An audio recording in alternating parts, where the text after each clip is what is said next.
जय माँ कुलदेवी। क्या आपके घर में बार बार संकट आते हैं? क्या बिना किसी कारण परिवार में कलह, रोग, दरिद्रता और विघ्न बना रहता है? तो हो सकता है कि आपके कुल में छिपा कोई दोष, कुल दोष इसका कारण हो। कुल दोष निवारण स्तोत्र एक ऐसा दिव्य पाठ है जो पीढ़ियों से चली आ रही बाधाओं, अपवित्रता और नकारात्मक ऊर्जा को शुद्ध करता है।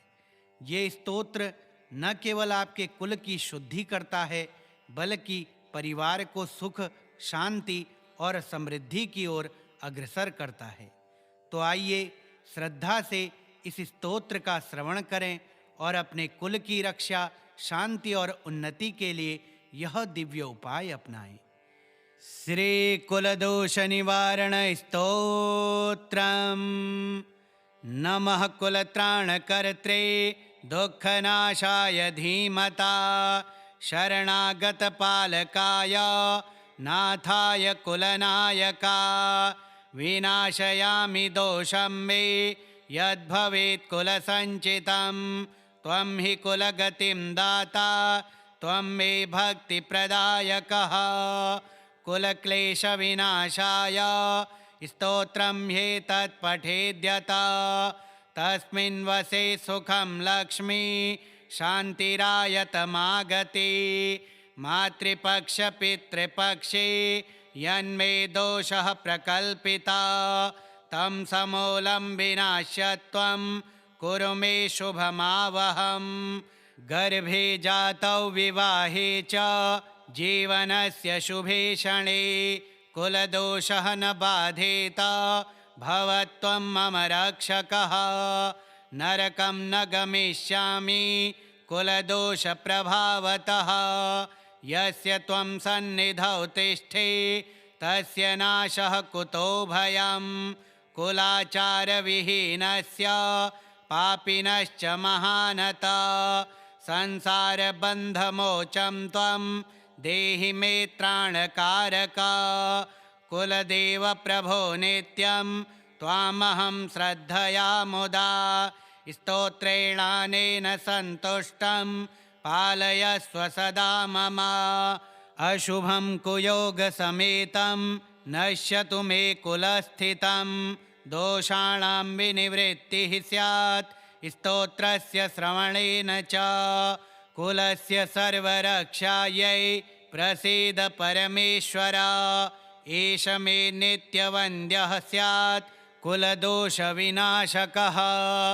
नमः कुलत्राणकर्त्रे दुःखनाशाय धीमता शरणागतपालकाय नाथाय कुलनायका विनाशयामि दोषं मे यद्भवेत् कुलसञ्चितं त्वं हि कुलगतिं दाता त्वं मे भक्तिप्रदायकः। कुलक्लेशविनाशाय स्तोत्रं ह्येतत् पठेद्यथा तस्मिन् वसे सुखं लक्ष्मी शान्तिरायतमागते मातृपक्षपितृपक्षे यन्मे दोषः प्रकल्पिता तं समूलं विनाश्यत्वं कुरु मे शुभमावहम्। गर्भे जातौ विवाहे च जीवनस्य शुभे क्षणे कुलदोषः न बाधेत भवत्वं मम रक्षकः। नरकं न गमिष्यामि कुलदोषप्रभावतः यस्य त्वं सन्निधौ तिष्ठे तस्य नाशः कुतो भयम्। कुलाचारविहीनस्य पापिनश्च महानता संसारबन्धमोचं त्वं देहि मे त्राणकारका।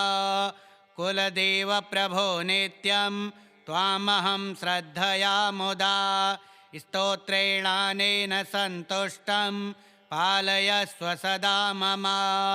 अशुभं कुयोगसमेतं नश्यतु मे कुलस्थितं दोषाणां विनिवृत्तिः स्यात् स्तोत्रस्य श्रवणेन च। कुलस्य सर्वरक्षायै प्रसीद परमेश्वर एष मे नित्यवन्द्यः स्यात् कुलदोषविनाशकः। नमः कुलत्राणकर्त्रे दुःखनाशाय धीमता शरणागतपालकाय नाथाय कुलनायका। विनाशयामि दोषं मे यद्भवेत् कुलसञ्चितं त्वं हि कुलगतिं दाता त्वं मे भक्तिप्रदायकः। कुलक्लेशविनाशाय स्तोत्रं ह्येतत् पठेद्यथा तस्मिन् वसे सुखं लक्ष्मी शान्तिरायतमागते। मातृपक्षपितृपक्षे यन्मे दोषः प्रकल्पिता तं समूलं विनाश्यत्वं कुरु मे शुभमावहम्। गर्भे जातौ विवाहे च जीवनस्य शुभे क्षणे कुलदोषः न बाधेत भवत्वं मम रक्षकः। नरकं न गमिष्यामि कुलदोषप्रभावतः यस्य त्वं सन्निधौ तिष्ठे तस्य नाशः कुतो भयं। कुलाचारविहीनस्य पापिनश्च महानता संसारबन्धमोचं त्वं देहि मे त्राणकारका। कुलदेव प्रभो नित्यं त्वामहं श्रद्धया मुदा स्तोत्रेणानेन सन्तुष्टं पालयस्व सदा मम। अशुभं कुयोगसमेतं नश्यतु मे कुलस्थितं दोषाणां विनिवृत्तिः स्यात् स्तोत्रस्य श्रवणेन च। कुलस्य सर्वरक्षायै प्रसीद परमेश्वर एष मे नित्यवन्द्यः स्यात् कुलदोषविनाशकः। नमः कुलत्राणकर्त्रे दुःखनाशाय धीमता शरणागतपालकाय नाथाय कुलनायका। विनाशयामि दोषं मे यद्भवेत् कुलसञ्चितं त्वं हि कुलगतिं दाता त्वं मे भक्तिप्रदायकः। कुलक्लेशविनाशाय स्तोत्रं ह्येतत् पठेद्यथा तस्मिन् वसे सुखं लक्ष्मी शान्तिरायतमागते। मातृपक्षपितृपक्षे यन्मे दोषः प्रकल्पिता तं समूलं विनाश्यत्वं कुरु मे शुभमावहम्। गर्भे जातौ विवाहे च जीवनस्य शुभे क्षणे कुलदोषः न बाधेत भवत्वं मम रक्षकः। नरकं न गमिष्यामि कुलदोषप्रभावतः यस्य त्वं सन्निधौ तिष्ठे तस्य नाशः कुतो भयं। कुलाचारविहीनस्य पापिनश्च महानता संसारबन्धमोचं त्वं देहि मे त्राणकारका। कुलदेव प्रभो नित्यं त्वामहं श्रद्धया मुदा स्तोत्रेणानेन सन्तुष्टं पालयस्व सदा मम। अशुभं कुयोगसमेतं नश्यतु मे कुलस्थितं दोषाणां विनिवृत्तिः स्यात् स्तोत्रस्य श्रवणेन च। कुलस्य सर्वरक्षायै प्रसीद परमेश्वर एष मे नित्यवन्द्यः स्यात् कुलदोषविनाशकः। नमः कुलत्राणकर्त्रे दुःखनाशाय धीमता शरणागतपालकाय नाथाय कुलनायका। विनाशयामि दोषं मे यद्भवेत् कुलसञ्चितं त्वं हि कुलगतिं दाता त्वं मे भक्तिप्रदायकः। कुलक्लेशविनाशाय स्तोत्रं ह्येतत् पठेद्यथा तस्मिन् वसे सुखं लक्ष्मी शान्तिरायतमागते। मातृपक्षपितृपक्षे यन्मे दोषः प्रकल्पिता तं समूलं विनाश्यत्वं कुरु मे शुभमावहम्। गर्भे जातौ विवाहे च जीवनस्य शुभे क्षणे कुलदोषः न बाधेत भवत्वं मम रक्षकः। नरकं न गमिष्यामि कुलदोषप्रभावतः। यस्य त्वं सन्निधौ तिष्ठे तस्य नाशः कुतो भयं। कुलाचारविहीनस्य पापिनश्च महानता संसारबन्धमोचं त्वं देहि मे त्राणकारका। कुलदेव प्रभो नित्यं त्वामहं श्रद्धया मुदा। स्तोत्रेणानेन सन्तुष्टं पालयस्व सदा मम। अशुभं कुयोगसमेतं नश्यतु मे कुलस्थितं। दोषाणां विनिवृत्तिः स्यात् स्तोत्रस्य श्रवणेन च। कुलस्य सर्वरक्षायै प्रसीद परमेश्वर। एष मे नित्यवन्द्यः स्यात् कुलदोषविनाशकः। नमः कुलत्राणकर्त्रे दुःखनाशाय धीमता। शरणागतपालकाय नाथाय कुलनायका। विनाशयामि दोषं मे यद्भवेत् कुलसञ्चितं। त्वं हि कुलगतिं दाता त्वं मे भक्तिप्रदायकः। कुलक्लेशविनाशाय स्तोत्रं ह्येतत् पठेद्यथा। तस्मिन् वसे सुखं लक्ष्मी शान्तिरायतमागते। मातृपक्षपितृपक्षे यन्मे दोषः प्रकल्पिता तं समूलं विनाश्यत्वं कुरु मे शुभमावहम्। गर्भे जातौ विवाहे च जीवनस्य शुभे क्षणे कुलदोषः न बाधेत भवत्वं मम रक्षकः। नरकं न गमिष्यामि कुलदोषप्रभावतः। यस्य त्वं सन्निधौ तिष्ठे तस्य नाशः कुतो भयं।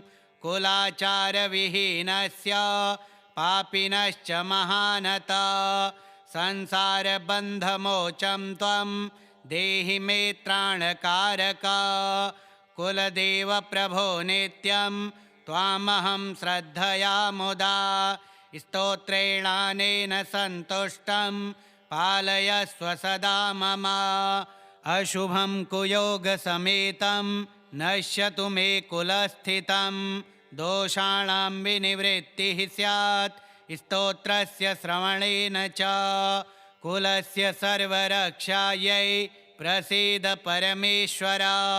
एष मे नित्यवन्द्यः स्यात् कुलदोषविनाशकः। नमः कुलत्राणकर्त्रे दुःखनाशाय धीमता। शरणागतपालकाय नाथाय कुलनायका। विनाशयामि दोषं मे यद्भवेत् कुलसञ्चितं। त्वं हि कुलगतिं दाता त्वं मे भक्तिप्रदायकः। कुलक्लेशविनाशाय स्तोत्रं ह्येतत् पठेद्यथा। तस्मिन् वसे सुखं लक्ष्मी शान्तिरायतमागते। मातृपक्षपितृपक्षे यन्मे दोषः प्रकल्पिता तं समूलं विनाश्यत्वं कुरु मे शुभमावहम्। गर्भे जातौ विवाहे च जीवनस्य शुभे क्षणे कुलदोषः न बाधेत भवत्वं मम रक्षकः। नरकं न गमिष्यामि कुलदोषप्रभावतः। यस्य त्वं सन्निधौ तिष्ठे तस्य नाशः कुतो भयं। कुलाचारविहीनस्य पापिनश्च महानता संसारबन्धमोचं त्वं देहि मे त्राणकारका। कुलदेव प्रभो नित्यं त्वामहं श्रद्धया मुदा। स्तोत्रेणानेन सन्तुष्टं पालयस्व सदा मम। अशुभं कुयोगसमेतं नश्यतु मे कुलस्थितं।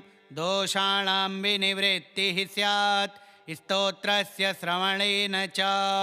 कुलस्य सर्वरक्षायै प्रसीद परमेश्वर एष मे नित्यवन्द्यः स्यात् कुलदोषविनाशकः।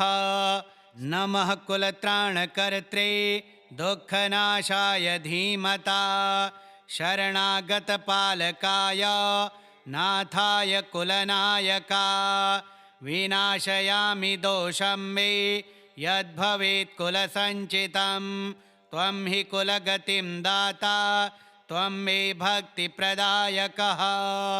कुलक्लेशविनाशाय स्तोत्रं ह्येतत् पठेद्यथा तस्मिन् वसे सुखं लक्ष्मी शान्तिरायतमागते। मातृपक्षपितृपक्षे यन्मे दोषः प्रकल्पिता तं समूलं विनाश्यत्वं कुरु मे शुभमावहम्। गर्भे जातौ विवाहे च जीवनस्य शुभे क्षणे कुलदोषः न बाधेत भवत्वं मम रक्षकः। नरकं न गमिष्यामि कुलदोषप्रभावतः यस्य त्वं सन्निधौ तिष्ठे तस्य नाशः कुतो भयं।